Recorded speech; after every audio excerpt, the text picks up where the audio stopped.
Welcome back.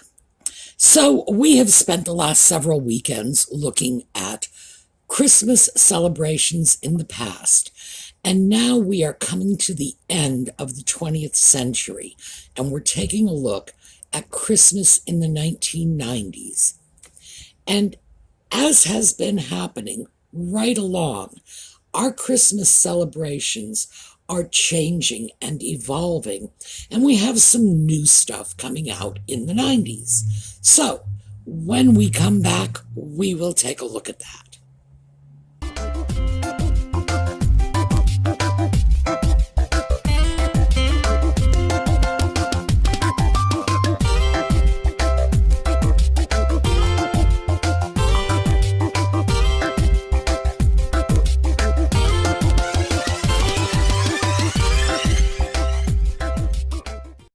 So I have started all of these videos off with Christmas decorations in cities and in commercial districts. And we are still sticking with that, but we are going to reach out a little more. So this is Canberra, Australia. And this is a business that is done to the nines for Christmas. And I thought it would be really nice to take a look at this because, of course, Christmas in Australia is not the winter wonderland we have here in the United States, or even the not quite so snowy winter wonderland our friends in the UK have. So yes, Christmas in the summertime. Now, this is another image of Australian Christmas that was just too delightful to pass up. And I have yet a third. Here we go. I did love this. So yes, Christmas in Australia has some elements of Christmas in the rest of the world, but they've got their own unique Aussie spin on it. So I think I'm going to put that on my bucket list, spending Christmas in Australia. Now, this is a private home, obviously, Dearborn, Michigan, and it's just very nicely done. What you will see from the private homes we're going to take a look at is we definitely have a bit of that influence of the Great Griswold Christmas of the 1980s. However, this one is not enough to make the neighbors crazy. This is another, I believe this is also from Dearborn. And again, we are just dolled up for Christmas. And now we've moved across the pond, and this is Leicester in England. Sometimes when I look at these images, I think, oh my goodness, that house could be right in the United States. And it could be, except the windows are different. Once you get a sense of British windows as opposed to American windows, you can start spotting their new construction very easily. So I thought this one was really enough to make Clark Griswold proud. And, of course, this one as well, also in Leicester. Very, very interesting and beautifully done. This is just, I'm sure people travel for miles around to see these houses. Now we're getting into the municipal displays. This is Chicago, and if you look at the lower edge of the picture, you can see how small the people are and therefore how big that Christmas tree is by comparison. And this, another sort of semi-municipal display, is from a Delaware train station. And I just thought that was absolutely fabulous. So let's take a quick trip back across the pond again for a little more. This is Bristol, England. And I get the feeling the people in Bristol really, really like Christmas because this too is Bristol. So yeah, not getting carried away here at all. And this I threw in just for the fun of it. This is a scene of a Florida Christmas. And I believe this is from a Florida department store that is doing up Christmas in their own unique way with the pink tree and the flamingos. Oh my. So by the 1990s, every television show on the air is doing their own version of a Christmas special. Sometimes there will be multiple Christmas specials. In other words, every year they're on the air, Christmas rolls around, new special turns up. And here is yet another one, very 1990s. But in terms of the average person's home, what were we looking at in Christmas decorations? Well, we have taken a look at the evolution of decorating styles. And if you will recall, the 1990s was the neutral decade. Everything was just white, maybe with a little black or a little brown, but it was just neutral. And Christmas decorations followed that theme in the 90s. And that is what we are going to see. Virtually all of these Christmas scenes are just white on white. So, oh, and these come from magazines. We have some that are private homes, but again, mostly magazine shots. Architectural Digest, Better Homes and Gardens, House Beautiful, Southern Living, that sort of thing. So this is very much the Christmas everyone was aspiring to in the 1990s. Here we have another. This obviously is a private home, just someone's photograph of their tree. As you can see, once again, our neutrals, white and black, just like in the magazines. In this case, I'm not sure if it was art imitating life or life imitating art. In other words, I'm not clear about which came first. I suspect the decorating magazines were putting out these white on white Christmas pictures, and before long, the average person was simply doing that white on white Christmas in their own home. One of the things you will notice, let's show another one, again, private home, is that everything is lit. That is the big thing in the 90s. They want to plug that Christmas tree into the wall and have it just glowing in the dark. And that includes all of the other decorations as well, not just limited to the tree. Here is another one. This is from a decorating magazine. Again, white on white, just a completely monochromatic Christmas display. But this is what was considered the height of elegance in this period. Here's another, and again, white on white.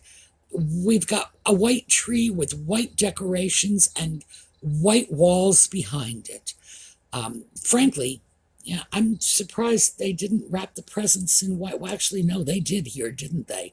Yes, my gosh, they wrapped the presents in white paper. It rather looks more like a wedding display to me. Here again, this one has a little more color because we've got some blue in here, but it is that same general monochromatic look. In the 90s, we were allergic to color. I don't know why, but we were. It's just everything was washed out, bled out, and we were dealing with that white on white. Here's another one. Again, a little more color because we've got some blue, but you can see we are dealing with a largely white tree. Even the garland around the doorway, largely white. Now, I have to admit, these are beautiful displays. And even the ones that are taken in private homes that are not put together by decorators are really lovely. And it's as if, for the first time, we have really produced beautiful Christmas displays in the average home. That, I think, is great. But let's take a quick look at some of the toys that were hot in the 1990s. So, I'm pulling one or two toys from each year of the 90s, and these are the ones that have been declared by the toy manufacturers to be the most popular toy of the year, whatever year we're dealing with. In this case, it's 1990s, and it's Teenage Mutant Ninja Turtles. So, yeah, there you go. And this is pretty much when the craze started. And of course, for the girls, we have Barbie. And Barbie has been one of the hottest toys for girls since she was introduced in 1959. So every single year, Barbie is within the top 5 and usually within the top 2 for toys of choice for girls every year of the 1990s. 1991, we have Pogs. Do you remember Pogs? They were little, like, cardboard discs with images on them that were collected and traded, and they were such a huge rage. All I can say is whoever thought this craze up undoubtedly made an absolute fortune, because it can't cost more than a few cents to print out that little cardboard disc. And believe me, every kid had them. I remember that from dealing with children in the 90s. Oh yeah, they all had their little bag full of Pogs. 1992 was a carryover from a toy that came out in the 1980s, the Nintendo, and this is the Super Nintendo. So the game consoles were just cranked up a notch, and these things were huge. The computer games had really taken over at this point, and the Super Nintendo was the hottest selling toy of 1992 and continued to be a big seller year-round throughout the entire decade. 1993, Beanie Babies. Yes, remember those? Beanie Babies were the hottest selling toy, tied with Talk Boy. And this was a small, portable cassette recorder. That's really all it was. But it was very inexpensive, very popular. Kids loved them. And 1994, it was Mighty Morphin Power Rangers. Rather like the Ninja Turtles, only they weren't turtles. So action figures are popular throughout the decade, just as they had been in the 80s. And by the time we hit 95, we have, once again, two of our previously popular toys, Beanie Babies and the Pogs. And both of these had been very collectible, very desirable, and they continued to remain popular and just took another upsurge at Christmas 1995. I suspect the fact that Beanie Babies and Pogs were incredibly popular and incredibly inexpensive, and that probably resulted in such a big surge in purchases around Christmas time in 2 years for each of them. They weren't the same years in the 90s, but they did hit the #1 spot for 2 separate years. And then, 1996, this was the top toy, Tickle Me Elmo. Now, this is clearly a toy for small children. It's reminiscent of some of the earlier toys, like, the Chatty Cathy doll. You pull a cord, it talks. Elmo laughed when you tickled him. And this was just a huge rage among the little ones. By 1997, we had a couple of interesting toys, and When I say they were number one, each one of these was number one on a different list. So one person will compile a list and the Tamagotchi will have been number one. Someone else compiles a list and it will have been Teletubby. Now, the fact is, Teletubbies were for a younger child than the Tamagotchi. So we'll start with Teletubbies. They are fat little creatures and they have TV screens in their bellies. I don't even know what to say about that. That is just so bizarre to me, but they were insanely popular and they remained popular right into the 21st century. Now, the Tamagotchi, which everyone expected to really be a trend-setting toy, turns out was not. This is a little virtual pet. It's a little electronic device that is a pet. It had a little image of a pet face, and you would push a button to pet it, and it would do something like purr, or, the animation would change. It was a virtual pet. And at the time, people thought this was just going to be trend-setting. This was going to be a huge toy. This was going to be the shape of things to come. Well, it was not. It was a fad, a craze, and it passed away. This is another one. 1998, it was the Furby. And everybody just thought this was going to be the big new thing. No, short-term craze. It rather looks like a little gremlin. It's kind of a scary-looking little toy. But it is inevitable that small children will want stuffed animals, stuffed toys. Going back to the earliest commercialization of Christmas, stuffed toys were always extremely popular for the preschool age children. And yep, this Furby was one. And then finally, 1999, the number one was Pokemon. And these are little trading cards, not unlike the little Pog discs. Strange little creatures, and people are still playing Pokemon today. So, all I can say is, this was the one to pay attention to, and not the little virtual pet.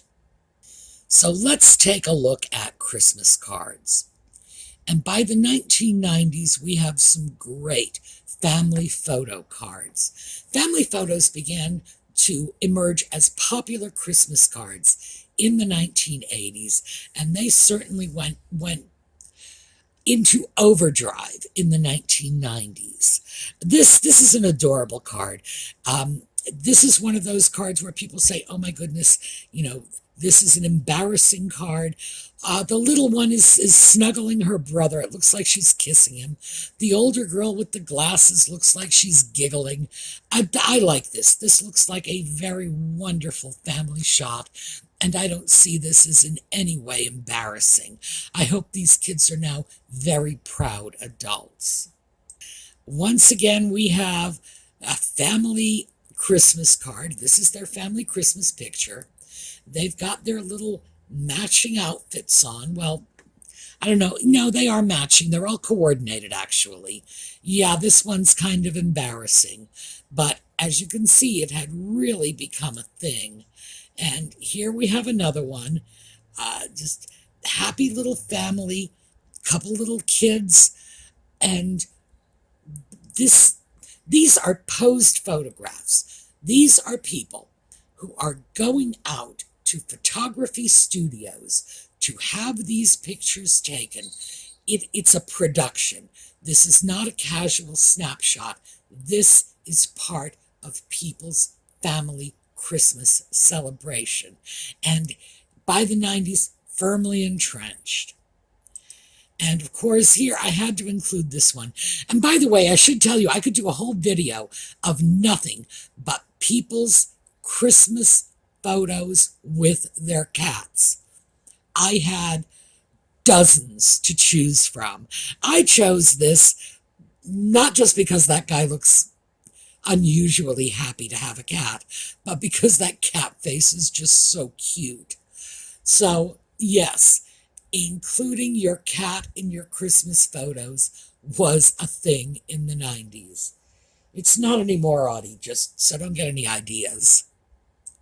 And in terms of regular Christmas cards, in other words, non family photograph Christmas cards, they have become different and unusual.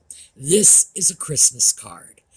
And in our efforts to express our individuality, we were moving away from that standardized Christmas that we had worked so hard to establish for ourselves in the early part of the 20th century.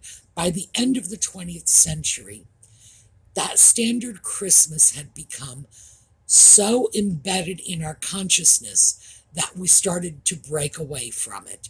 And it became cool to sort of move into our own unique sense of what was going on for Christmas. So we have these wonderful cards like this, great images. Here's another one. This is, I assume, the three wise aliens, because it's very hard for me to see these as the three wise men, but I do believe that's the image they're conveying. Very avant-garde, very interesting, very artistically different, and we see that playing out in our cards in this decade, moving away from the standard and the traditional and getting into these wonderful avant-garde images. And here we've got a kitten just sitting in a basket of bows. Cats, for some reason, by the 1990s, have started to become almost like a Christmas symbol. Now, you may remember in the Christmas cards of the 1940s and 50s, actually, no, I take that back. It was going back to the Christmas cards of the 1920s. Little Scotty dogs would appear. And Scotty dogs, for some reason, I have no idea why, became associated with Christmas in the mid-20th century. By the end of the 20th century, it is kittens that are becoming associated with Christmas. Audie is extremely pleased by this. And here, just for the fun of it, is a British Christmas card. Yes, we can tell from the mailbox. And in this case, we have the little cat too. So we can see that things are breaking away. We no longer feel the need for the traditional Christmas images. And this is normal. When things become so common, so embedded in our consciousness, they're there even if we walk away from them. So we have some really, really interesting departures during this decade. This is when we are becoming more individual, and we'll see that in the future. And because we have done Coca-Cola in every decade, we're going to take a look at something in the 90s.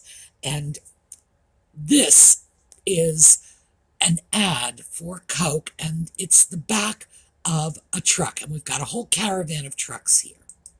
And here we're going to show you this one. This was an ad campaign, and these Coca-Cola trucks showed up in different places. And I have no idea what happened. Maybe they gave people Coke. I really don't know what that ad campaign was about. But in the 90s, that was a huge push on behalf of the Coca-Cola company. So, this is where we are going to end because, frankly, I have been getting very carried away with these and gone well over time in the past. So let's just try to break this off at a reasonable point. Christmas of the 90s was largely monochromatic and becoming more individualized. We were expressing our own version of Christmas, and we were feeling much more free to do this. So, That's what the 90s was. So we're going to take a look at a slideshow on our way out. I will see you all tomorrow when we will carry on with this. Meantime, have a terrific day.